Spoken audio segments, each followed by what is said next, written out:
Bon en fait les amis comme vous le savez la télé-réalité nous cache parfois la réalité. Maeva Guénam, influenceuse aux plus 3 millions de followers sur Instagram, a partagé ses réflexions et ses ressentis sur les réseaux sociaux.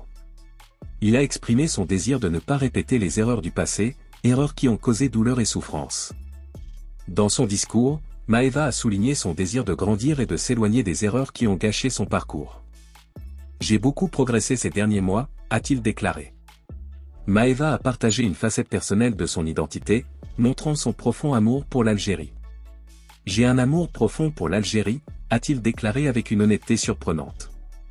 Il s'est également dit fier de ses racines algériennes, notamment d'être un descendant des Moudjahins, les courageux guerriers qui se sont battus pour l'indépendance de l'Algérie. Il semble que ce lien avec son histoire et ses ancêtres soit sa force et sa fierté. Maeva a également exprimé son désir d'explorer et d'en apprendre davantage sur sa culture. « Je suis fier de mon histoire et je veux explorer ma culture », dit-il. Ce désir de renouer avec ses racines et de mieux comprendre sa culture indique un désir de s'engager dans un voyage significatif et porteur de sens. Cependant, Maeva Guénam a également évoqué un autre aspect important de sa situation actuelle, les critiques et les jugements qu'elle reçoit en ligne. Il a exhorté les internautes à rendre leurs commentaires un peu plus neutres. Cette demande montre qu'il est très stressé par les mauvaises nouvelles et les mauvaises décisions. « Ce que je veux, c'est que ma santé mentale ne soit pas affectée par tous ces harcèlements et tous ces procès », a-t-il expliqué, citant des inquiétudes croissantes concernant la santé mentale des gens en général. Maeva a expliqué qu'elle n'essayait pas de se présenter comme une victime, mais qu'elle voulait montrer la vérité sur sa situation actuelle. « J'avais tort et aujourd'hui, j'en paierai le prix fort », a-t-il déclaré, écrasant la vérité.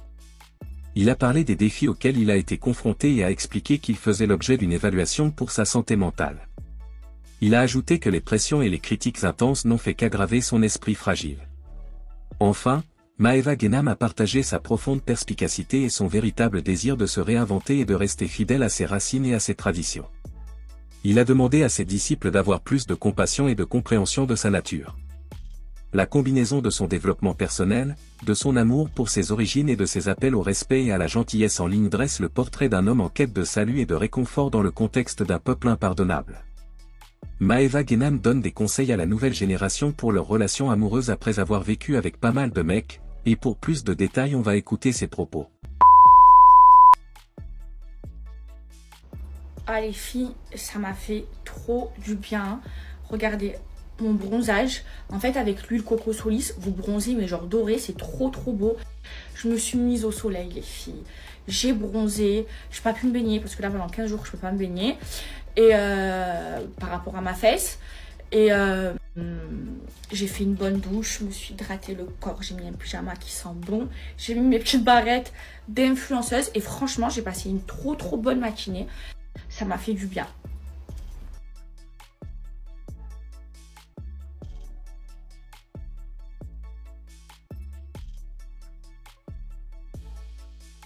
Bon les filles, vous le savez que moi le dimanche, j'aime pas sortir de chez moi. J'aime bien prendre du temps pour moi, faire mes soins, trop important. Et les filles, vous voyez les messages. Déjà là, ce matin, je me suis levée, j'ai bloqué plein de haters sur Snapchat. J'allais sur leurs conversations, je remontais et je voyais toutes mes stories commentées, c'était que des mauvais commentaires et tout, c'était des vrais haters. J'en ai bloqué plein. Voilà, au moins, ils ne vont pas me polluer le cerveau. Et toutes celles qui disent oui, elle fait exprès, la dépression elle dure 15 jours déjà. Une dépression les filles c'est une maladie, il faut pas rigoler avec ça. J'ai eu un moment de déprime avec ce que j'ai traversé et je vais pas me laisser abattre les filles. Voilà. Je me dis que j'accepte les épreuves, peut-être que je le mérite. Et les filles, vous voyez les messages. Déjà là, ce matin, je me suis levée, j'ai bloqué plein de haters sur Snapchat. J'allais peut-être que c'est pour... dans chaque épreuve, c'est pour une bonne chose. Moi, je prends les choses comme ça. Et dans la vie, tout passe, les filles. Et surtout, ce que je me dis, c'est que il y a beaucoup plus pire que moi. Il y a des gens, ils perdent leur enfant. Il y a des gens, ils perdent un membre de leur famille. Il y a des gens, ils n'ont pas de toit. Il y a des gens, ils ont... alors que Hamdoulah, je mange à ma faim, je bois, j'ai un toit sur ma tête. Donc je remercie tous les jours le bon Dieu et j'accepte. Et les filles, je vais vous donner des conseils pour celles qui vivent une rupture. Déjà,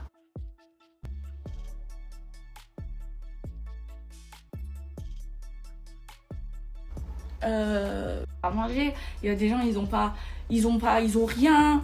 Vous voyez tout ce qui se passe en Palestine, j'ai pas à me mettre en déprime.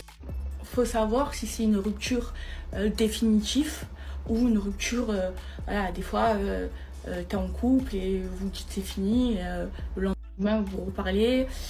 Déjà les filles, si j'ai un conseil, ne rentrez pas dans des relations toxiques où tous les 3 matins vous vous dites que c'est fini et tout ça. Ça c'est pas bon parce que ça va vous allez pas être heureuse. C'est une vraie relation, elle doit pas être toxique. Déjà de une. Et faites la différence entre si c'est vraiment terminé ou si c'est une dispute vite fait comme ça. Ensuite, les filles, ce que je vous recommande, c'est de déjà bien réfléchir. Réfléchir à si vous voulez vraiment que la relation, elle s'arrête ou alors vous voulez vous remettre avec la personne. Mais déjà, avant de vouloir ça, réfléchissez et soyez consciente de votre valeur. C'est-à-dire que si vous êtes bien comporté, si vous n'avez rien fait de mal et que dans votre relation ça se passe mal, c'est que la relation, elle n'est pas faite pour vous les filles. Et moi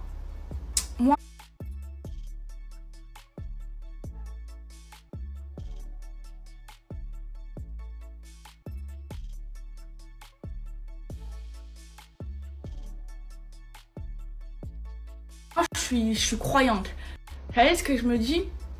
Je me dis que si j'ai pas fait les causes par exemple et que voilà c'est terminé, bien sûr que je vais tout faire pour essayer d'arranger les choses. Mais si tu as fait toutes les causes, que tu t'es bien comporté, que voilà, c'est que c'était pas ton destin tout simplement. Après moi je vous parle en tant que croyante, parce que moi je crois au Mektoub, moi je sais que tout est là, même si parfois il y a des disputes, et dans tous les couples il y a des disputes, et que ça marche pas, c'est que c'est comme ça, il faut accepter, c'est que c'était pas ton écrit avant que tu naisses, mais qu'il faut faire les causes. Et si toi tu as fait toutes les causes et que quand même ça n'a pas marché entre vous, c'est que tout simplement c'était pas le bon et tu passes à autre chose. Alors, ça peut être dur, va y avoir des coups de mou, mais en fait, quand tu réfléchis, que tu te dis, j'ai fait toutes les causes et que quand même ça n'a pas marché, et ben, tu passes tout simplement à autre chose. Et moi, c'est ce qui se passe pour moi, les filles. Qu'est-ce que j'allais vous dire d'autre? Voilà, moi, mon erreur, les filles, ça a été que j'étais dans une relation sérieuse et toxique et je me suis pas retrouvée seule et ensuite ensuite je me suis mise en couple. Alors directement je suis passée dans d'une relation sérieuse à une autre relation sérieuse sans me retrouver seule avec moi-même. Et j'aurais fallu, après je regrette pas, hein, moi je regrette rien de tout ce que je fais, mais j'aurais fallu, et c'est pour ça qu'aujourd'hui je veux pas directement reparler avec des garçons ou me relancer dans une relation. Je veux être seule et je sais, et d'ailleurs c'est ma psy aussi qui me l'a recommandé, il faut que je me retrouve seule avec moi-même. Donc là pour le moment je veux pas. Et si par exemple les filles, votre ex après votre rupture par exemple il sort en boîte de nuit, il fait n'importe quoi, vous voyez qu'il fréquente une autre fille, ne rentrez pas dedans, commencez pas à essayer de rentrer en contact avec lui. Oui, mais pourquoi tu fais ça? Tu respectes pas. Vous le voyez, qui vous a pas respecté. Vous n'avez pas besoin de lui dire. Coupez les ponts et passez à autre chose. C'est tout. Moi, pour moi, déjà, après, il y a beaucoup de personnes qui vont me contredire, mais Mais les filles, il faut prendre conscience de votre valeur. Et moi, vous avez beau dire ce que vous voulez sur moi, sur les réseaux sociaux et tout, nanana, en boîte de nuit et tout. Maintenant, c'est plus mon délire. Et je les vois, genre je les vois en crasseux. Après, c'est ma façon de penser, hein. Voilà. Moi, les hommes qui sortent en boîte de nuit, que tout ça, c'est plus mon délire. Ça a été mon délire avant, quand moi-même, c'était mon délire d'aller en... C'est ce que je vaux. Je connais ma valeur et j'insiste pas. Si c'est pas le bon, c'est pas le bon. Et moi, j'ai que 20... Voilà, j'accepte les filles. De toute façon, tout est écrit. La personne avec qui je vais faire ma vie, c'est écrit. Donc, il faut faire les causes. 7 ans, je suis encore jeune, j'ai le temps de trouver l'amour, j'ai le temps de faire ma vie, de me marier, de faire des enfants. Et tu peux pas aller à l'encontre de Dieu. Après, moi, je parle comme ça parce que je suis croyante. Mais les filles, si vous êtes bien comportées, si vous avez fait les causes et que quand même ça marche pas, franchement, les filles, partez, fuyez les relations toxiques. Même si vous tombez amoureuse, à un moment donné, soyez forte et prenez conscience de votre valeur. Des hommes, il y en a, et c'est pareil pour les hommes qui me regardent. Des femmes, il y en a, et la personne avec qui vous allez finir votre vie, c'est écrit. Donc ça sert à rien de forcer si vous vous êtes bien comporté. Moi, ça m'est arrivé, les filles, de mal me comporter dans des relations. Et du coup, ben, j'ai tout fait pour arranger parce que je m'étais mal comportée et que c'était moi qui avait rendu la relation toxique. Mais si vous faites les causes bien et que la relation, elle est quand même toxique et que vous faites des prières de consultation pour voir si c'est le bon, vous faites votre vie, c'est tout, hein. C'est tout. Un conseil que je donne à toutes les jeunes qui me suivent, pour vous marier, il ne faut pas faire de prières de consultation pour être en couple, pour être dans le halam, hein. Et que voilà, vous voyez les choses. Pas encore de l'expérience, moi je vous parle parce que j'ai de l'expérience. Ne soyez pas avec des hommes qui sortent en boîte de nuit, qui sortent en cachette. C'est des mecs, c'est des crasseux, ou des hommes qui vous font croire qu'ils sont dans la religion et que ça concorde pas. Non. Pour moi, personnellement, c'est pour ça que je vous donne des conseils. Moi, je veux pas des hommes qui sortent en soirée ou qui sortent en cachette. Ça me dégoûte, les filles. Donc voilà, moi à 27 ans, je sais. Et quand vous avez une rupture, les filles, moi mon conseil, si vous êtes sûr que vous voulez plus de la personne et tout ça, ce que je veux, je sais ce que je vaux, je connais ma valeur. Et je sais ce que je veux et surtout ce que je ne veux pas. Déjà, vous vous posez. Vous réfléchissez pendant des jours, voire une semaine. Vous réfléchissez bien à votre décision. Vous pesez le pour et le contre. Ensuite, si vous avez pris votre décision et que vous êtes sûr que...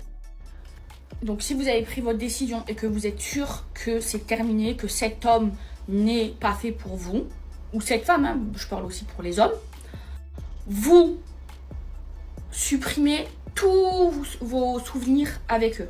Tout sur votre téléphone. Si jamais vous tombez sur des memories, ça peut refaire penser. Donc vous supprimez tout. Ensuite, si vous avez contact avec son entourage, vous coupez contact avec leur entourage. Si la personne a contact avec votre entourage, vous dites à votre entourage de couper contact avec la personne. Au moins, on va pas venir vous reparler de lui ou d'elle. Ensuite, si votre entourage en vient à parler de cette personne, il faut pas. Faut dire à votre entourage de plus vous parler de cette personne. Il faut surtout pas se renfermer, pleurer, déprimer. Ça peut arriver. parce qu'on est des êtres humains. Ça peut arriver, mais il faut être fort. Il faut se souvenir de pourquoi vous voulez plus de cette relation. Il faut tout le temps se souvenir de ça. Attention, il ne faut pas oublier aussi le bien qu'on vous a fait. Ne soyez pas ingrat. De nuit, boire de l'alcool, vous faire remarquer, parce que là, vous allez juste... là, la personne en face, elle va se dire, ah ouais, en fait, c'est une grosse crasseuse ou c'est un gros crasse et ingrate. Et il faut se sentir beau ou belle, sortir, sans forcément aller en boîte. C'est terminé, je me retrouve en soirée, vous comprenez? Vous restez tranquille, vous voyez vos amis, vous sortez. En fait, vous changez les idées pour plus penser à la personne, parce que forcément, souvent, dans les ruptures, il y a encore des sentiments. Et après, l'humain, il est comme ça. On oublie. On oublie avec le temps. Donc, à force de plus avoir de contact avec la personne, que la personne n'a pas de contact avec votre entourage, que vous n'avez plus de contact avec le sien, que vous n'avez plus de photos, que tout ça, à force, et que vous sortez, vous changez les idées, avec le temps, vous allez voir, vous allez l'oublier. Et après, quand vous allez penser à cette relation, vous allez en rigoler. Maintenant, moi, aujourd'hui, je comprends pourquoi les relations au mariage, c'est haram. J'ai eu des épreuves, je comprends maintenant pourquoi la fornication, c'est interdit. Et dans toutes les religions, hein, c'est interdit. Mais voilà, écoutez mes conseils, et surtout un conseil que je n'ai pas appliqué avant et que j'applique maintenant, c'est de se retrouver seul pendant quelques mois, et quand ça y est, vous avez guéri, ou voilà, vous allez tomber, quand vous y attendez le moins, vous allez tomber sur la personne, parce que tout est écrit. Et ne vous dites pas, oui, mais je pensais que j'allais faire ma vie avec cette personne, je vais jamais retrouver quelqu'un. C'est pas vrai, les filles. C'est pas vrai. Tout le monde va retrouver une personne. On est des milliards de personnes sur Terre. Relativisez. Vous allez voir, quand vous allez le moins vous y attendre, moi ça m'est toujours arrivé, vous allez tomber sur la personne, et après voilà, vous verrez si c'est une bonne personne. Regardez le verre toujours à moitié plein et pas à moitié vide. Ayez la pensée positive. Si vous pensez positif, vous allez avoir que du positif, et vous donne ou pas. Mais voilà les filles, tous mes conseils. Et je sais qu'il y en a plein qui vivent des ruptures, que c'est dur pour vous, mais appliquez mes conseils et vous verrez. Et les filles, entre nous, à chaque fois que voilà, on se met avec quelqu'un, on se dit oui, c'est la bonne personne. Dans vos anciennes relations, vous étiez amoureuse ou amoureux de cette personne. Et après, quand vous êtes tombé amoureux ou amoureuse d'une autre personne, voilà, on se dit toujours c'est la bonne personne quand on est amoureuse ou amoureux. Mais réfléchissez. Quand vous étiez, vous pensez plus à l'ancienne relation.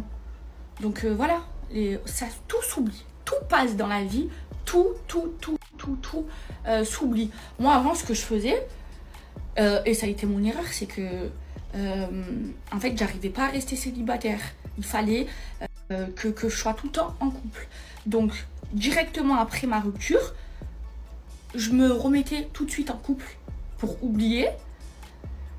Mais en fait, regardez, c'est pas le bon comportement à avoir, parce qu'au final, après, comme vous avez peut-être pas guéri de vos blessures et tout ça, et que vous n'êtes pas reconcentré sur vous-même, ça n'a pas marché non plus. Donc vaut mieux prendre sur soi, souffrir un bon coup, avaler la pilule, se retrouver avec soi-même, apprendre à s'aimer soi-même, se retrouver seul. Et ensuite, quand vous êtes en accord avec vous-même, là, vous ouvrez les portes à la rencontre. Et là, je pense, j'en suis certaine, et là, ce sera la bonne personne. Même vous allez pas vouloir commettre les mêmes erreurs que dans votre dernière relation, donc vous allez faire attention à tout ça, et Inch'Allah, ça passera, et de toute façon, tout est écrit. Voilà. Enfin, je t'ai retrouvé ma vie. Oui, Je t'aimais par contre. Tu comprends, Kaby, c'est mon frère, on aura toujours un lien parenté. c'est comme ça. Trop drôle.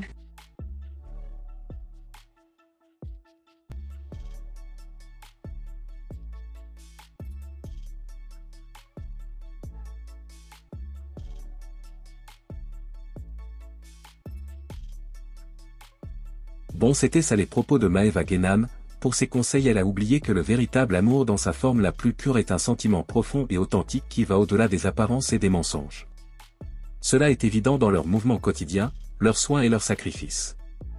Loin de l'idéal d'amour véhiculé par les médias, cet amour repose sur le désir d'accepter pleinement les forces et les faiblesses de chacun et de grandir ensemble. La base du véritable amour est la compréhension. Il ne s'agit pas de comprendre les autres, mais plutôt d'examiner leurs besoins, leurs peurs et leurs rêves. Cette compréhension profonde crée un esprit de confiance et permet à chacun d'être honnête sans crainte de critique.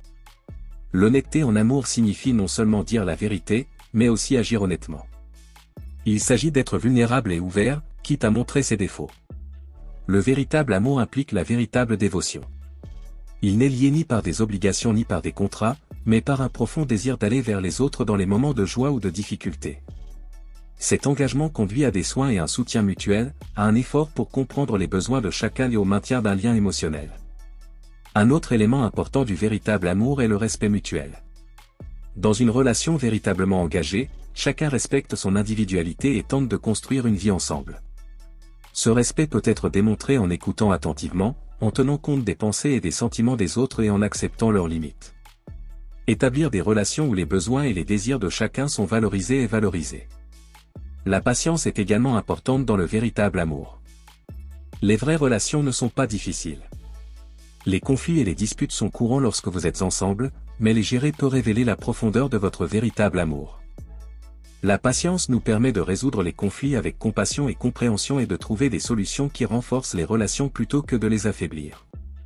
De même, le véritable amour est un amour qui grandit avec le temps.